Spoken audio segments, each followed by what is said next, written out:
জিয়াউর রহমান ও তাদের 4 নেতা সম্পর্কে, যেখান থেকে তোমরা ধরে রাখতে পারো তোমাদের একটা বা দুইটা কোশ্চেন অবশ্যই আসবে। খেলাধুলা সম্পর্কে 2 থেকে 3টা কোশ্চেন অবশ্যই আসবে, তোমরা ধরে রাখতে পারো। তো তোমরা যদি 21টা টপিক ভালোভাবে পড়ো তাহলে ইনশাআল্লাহ তোমরা 50 এর ভিতর 50ও পেতে পারো, যদি কেউ এই গাইডলাইনটা ফলো করে পড়তে পারো। হ্যালো, আসসালামু আলাইকুম। আমি তুকসিরুল রায়হান রাফি, তোমাদের সাথে আছি ডিসিইউ তথা ঢাকা সেন্ট্রাল ইউনিভার্সিটির শেষ মুহূর্তের সাধারণ জ্ঞান সাজেশন নিয়ে, যেখানে আমাদের 50 নাম্বার। সময় প্রায় শেষ, আর কিছুদিন পরে শুরু হয়ে যাবে আমাদের পরীক্ষা।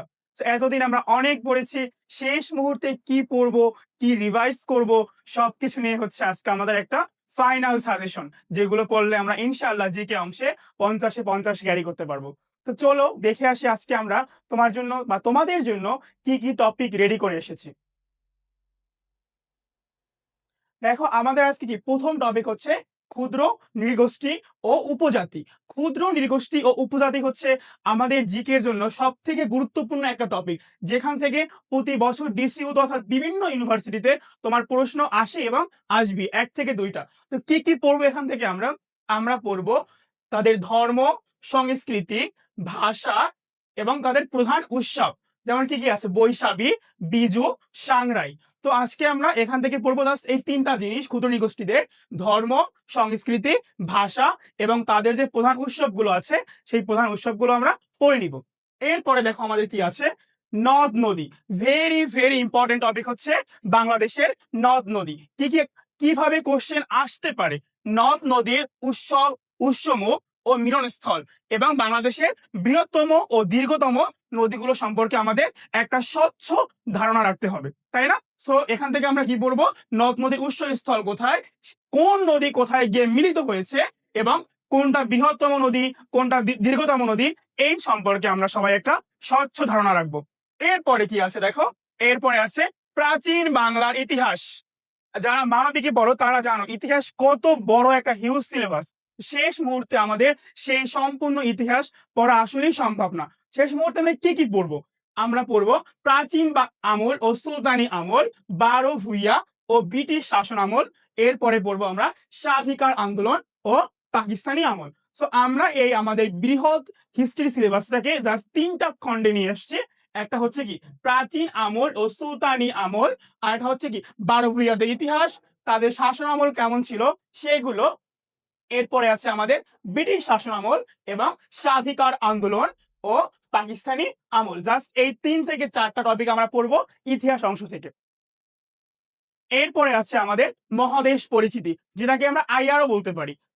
এখান থেকে আমাদের তো মহাদেশ অনেকগুলো, সো এতগুলো মহাদেশ এই শেষ সময় পড়া আমাদের কারো পক্ষে সম্ভব না, বা রিভাইজ টাইম এত দীর্ঘ টাইম আমাদের হয়ে আসে না। সেই জন্য আমরা কি পড়বো, জাস্ট আমরা পড়বো ইউরোপ ও এশিয়া মহাদেশ এবং ডেনমার্ক ও ফিনল্যান্ডের বিশেষ পরিচিতি। কি কি আছে আমাদের, ইউরোপ ও এশিয়া মহাদেশ এবং ডেনমার্ক ও ফিনল্যান্ডের বিশেষ পরিচিতি। জাস্ট আমরা এই 4টা মহাদেশ সম্পর্কে পড়ে যাব, তাদের ভাষা, তাদের আইনসভার নাম কি এবং তাদের যত প্রকার খুঁটিনাটি বিষয়াবলী আছে, জাস্ট এই 4টা দেশ সম্পর্কে আমরা জেনে যাব। এরপরে আছে কি প্রাচীন সভ্যতা। প্রাচীন সভ্যতার বিভিন্ন ভাগ, এই সভ্যতাকে বিভিন্ন ভাগে ভাগ করা হয়েছে।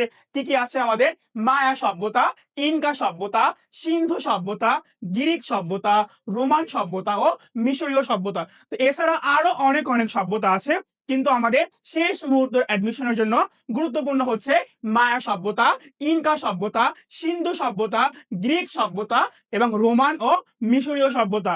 এর ভিতরে সবচেয়ে গুরুত্বপূর্ণ হচ্ছে মিশরীয় সভ্যতার ইতিহাস এবং তাদের আবিষ্কার ও স্থাপত্য শৈল সম্পর্কেও আমরা সুন্দরভাবে জেনে যাব। এরপরে কি আছে আমাদের বিপ্লব ও চুক্তি। বিভিন্ন সময়ে বিভিন্ন দেশে বিভিন্ন বিপ্লব হয়, বিভিন্ন চুক্তি হয়, সেগুলোর অনেক অনেক ইতিহাস আছে। তো আমাদেরও এত এত বিপ্লব চুক্তি মনে রাখা শেষ সময় একেবারেই সম্ভব না। এই জন্য জাস্ট আমরা 3টা বা 6টা চুক্তি পড়বো, টিউলিপ বিপ্লব, রেনেসাঁ বিপ্লব এবং আরব বসন্ত বিপ্লব। এরপরে আছে আমাদের বিভিন্ন চুক্তি। এর ভিতরে আমরা পড়বো ওয়েস্টফালিয়ার চুক্তি, প্যারিস চুক্তি এবং তাশখন্দ চুক্তি। জাস্ট আমরা এই 3টা বিপ্লব এবং এই 3টি চুক্তি সম্পর্কে ভালোভাবে পড়বো এবং জেনে যাব। এরপরে আছে আমাদের বিশ্ব পরিমণ্ডল। এখান থেকে প্রতি বছরই 1 থেকে 2টা প্রশ্ন আসে।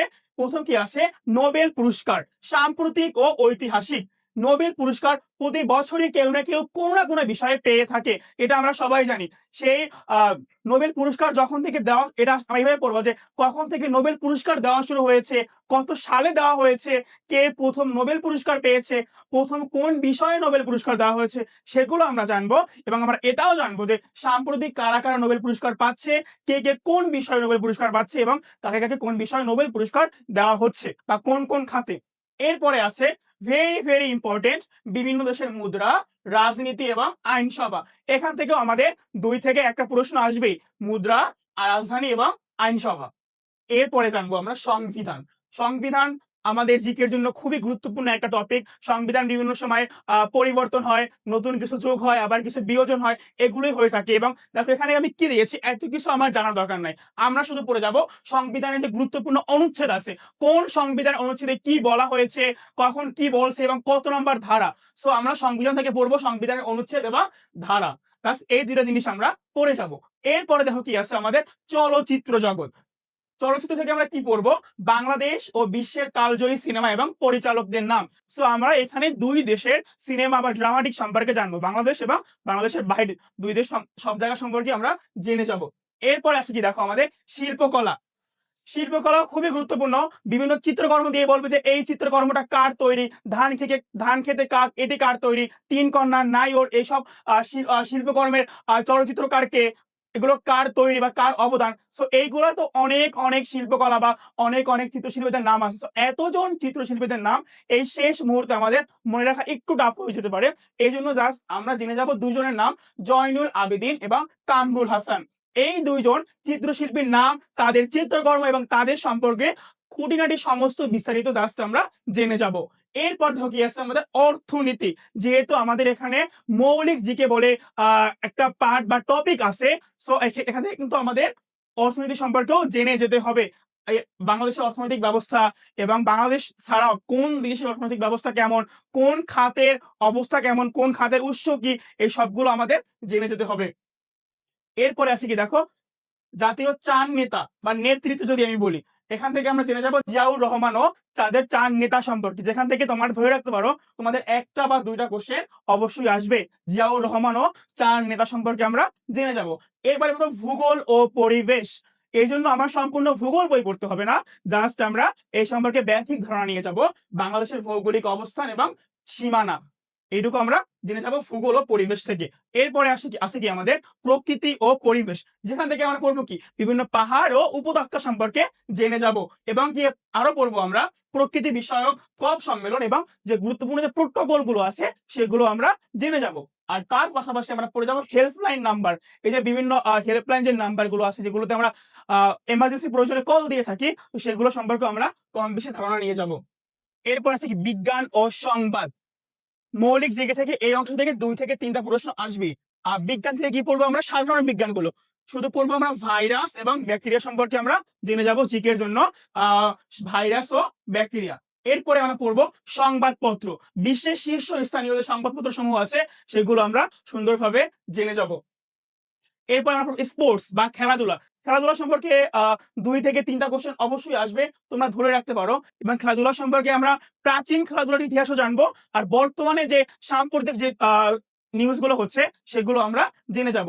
এরপরে আমরা পড়বো সুশাসন ও মূল্যবোধ সংক্রান্ত সামান্য কিছু ধারণা নিয়ে যাব, এর উৎস কি বা কত ভাগে ভাগ করা হয়েছে, প্রকার ভেদ, এইটুকু আমরা এখান থেকে পড়লেই হয়ে যাবে।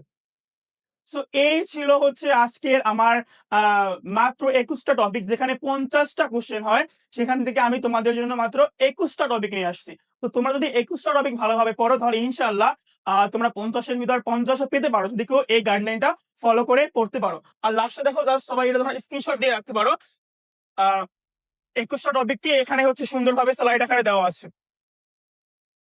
ওকে, তাহলে আজকের মতো আমাদের এখানেই শেষ। শেষ সময়ে সবাই ভালোভাবে পড়াশোনা করো, বেশি বেশি রিভাইজ করো, আর অবশ্যই ফলো রাখবে আমাদের পেজে। আর যে কোনো প্রয়োজনে তোমরা পেজে ইনবক্স করতে পারো, আর সবাই এদের রিপ্লাই দিয়ে দিবে। আর ইনশাআল্লাহ দেখা হবে, সবাই ভালোভাবে পড়াশোনা করো এবং সবার সঙ্গে দেখা হবে ডিসিউ ক্যাম্পাসে।